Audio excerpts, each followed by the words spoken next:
Welcome to today's podcast. Today we're going to talk about hope without losing yourself, when hope heals and when it becomes a trap. So, many women reach out at this point and say something along the lines of, I don't know what to do with hope anymore. Hope once kept you going, it softened the pain, maybe it helped you endure, but now, hope may feel confusing, fragile, or just even dangerous. So today we're talking about the difference between grounded hope and painful hope, and how to hold hope in a way that doesn't cost you your identity or your clarity or your mental health. So this channel is for people recovering from trauma, most specifically people suffering from Cassandra syndrome. So let's get started with today's podcast. Before we begin, let's pause. Take a slow breath in. Let it out gently.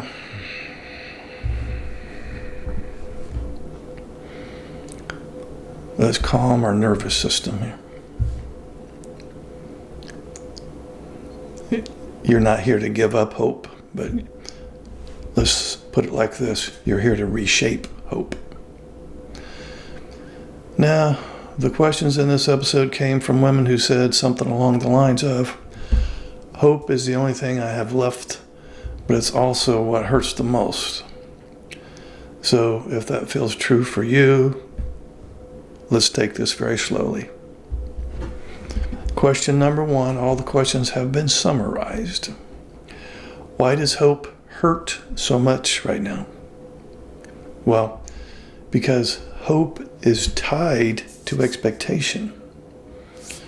When hope is attached to someone else changing or being seen one day or emotional connection finally arriving, every disappointment reopens the wound.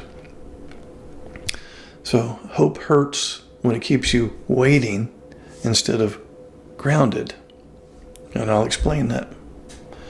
Now, if you feel sadness right now, hearing this, let's pause.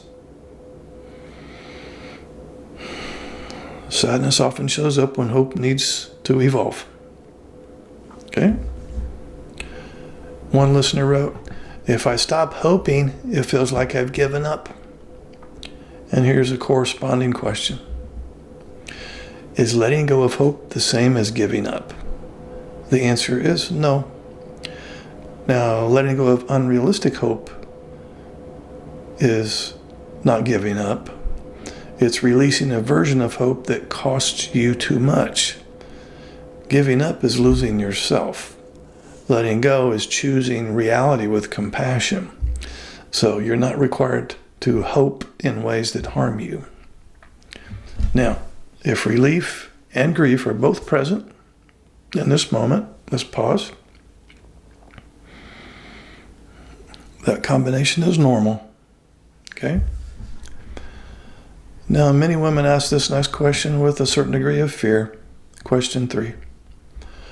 What if hope is the only thing keeping me here? Okay.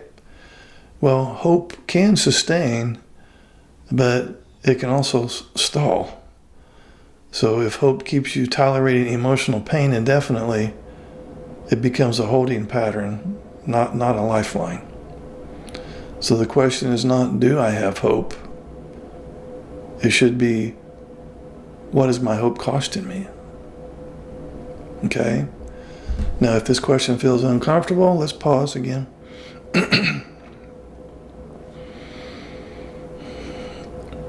Discomfort often signals truth approaching. So let's look at it like that. Now, one listener wrote, I keep telling myself things will change.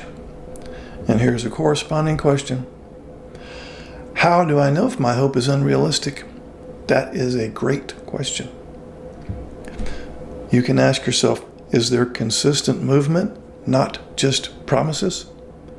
Is there effort over time with your, in this case, ASD husband, not just intent?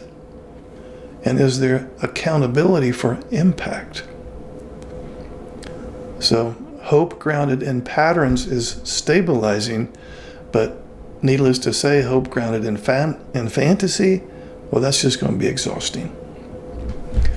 Now, if you've been holding on to words instead of actions, let's pause. Patterns tell the truth. Now, several women ask this next question quietly. Question 5. What happens if I stop hoping he'll change? That is another great question. Often one of two things happens. You feel grief and then clarity. You feel steadier and more present. Now, letting go of outcome-based hope can return energy to your life instead of waiting on someone else's capacity. Let me repeat that. Letting go of outcome-based hope can return energy to your life instead of waiting on someone else's capacity. In this case, your ASD husband. Hope doesn't have to disappear, but it can change direction. Now, if the idea of redirecting hope feels unfamiliar, let's pause. New hope often feels quieter. That's normal. Now, one listener asked, what does healthy hope even look like? And here's a corresponding question. What is grounded hope? Okay? Well, grounded hope is not about outcomes. It's about self-alignment. Grounded hope sounds like, I hope to stay connected to myself. I hope to protect my emotional health. I hope to live truthfully. This kind of hope doesn't depend on someone else changing. Okay? Now, if this feels stabilizing, notice it. Stability is often a sign of healthy hope. Okay?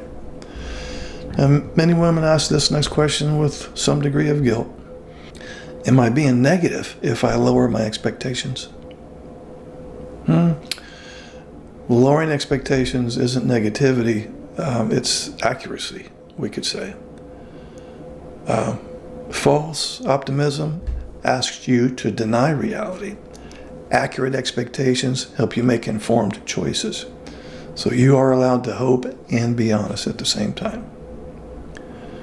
Now, if you've been forcing positivity, let's pause. Truth is kinder than denial.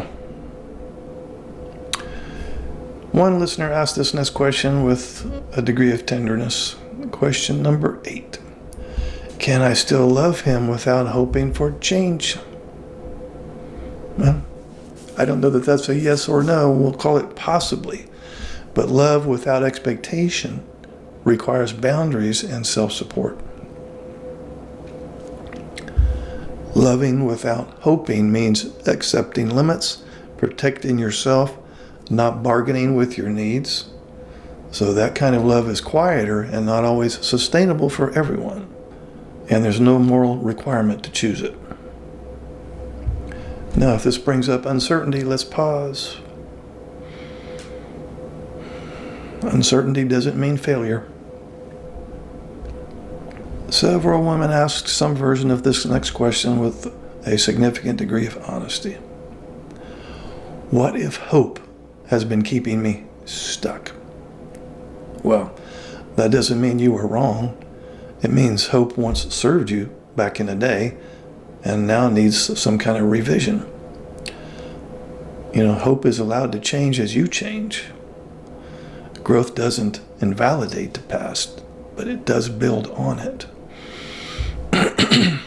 Now, if self-compassion just appeared, notice that. That's important. One final question came up again and again. Here's question 10. Where should I place hope now? Great question. Place it in your clarity, your resilience, your capacity to respond honestly, your ability to choose yourself. Hope rooted in you is not fragile. Okay? Now, if hope feels tender right now, let me say this. You're not losing hope. We'll just say you're maturing it. Hope that costs you your well-being is not hope, it's endurance. You've been living it for too long now. Endurance, that is. Now I've got some reflection questions. What have I been hoping for, and at what cost? Which hopes nourish me and which exhaust me? What feels steadier when I imagine redirecting my hope towards myself? What patterns, not promises, do I see clearly now? And what would grounded hope look like in my life today? No decisions required. Hope can evolve gently. Now, in the next episode, we'll talk about staying without losing yourself or leaving without collapsing. So until then, be gentle with yourself. You don't need to abandon hope. You just need to stop abandoning yourself. Thanks for listening to the podcast. Please subscribe and comment. I read and respond to all comments. Maybe share this with one of your friends who's also feeling emotionally abandoned in her relationship. Thanks, and I'll see you in the next podcast. If you are a neurotypical wife in a marriage with an ASD level 1 husband, and you feel like you're suffering from Cassandra syndrome, then there's going to be a link below this video in the description area and also pinned in the comment section that will take you to my Cassandra syndrome recovery group. We meet 1 hour a week for 4 weeks. I hope to see you in that group.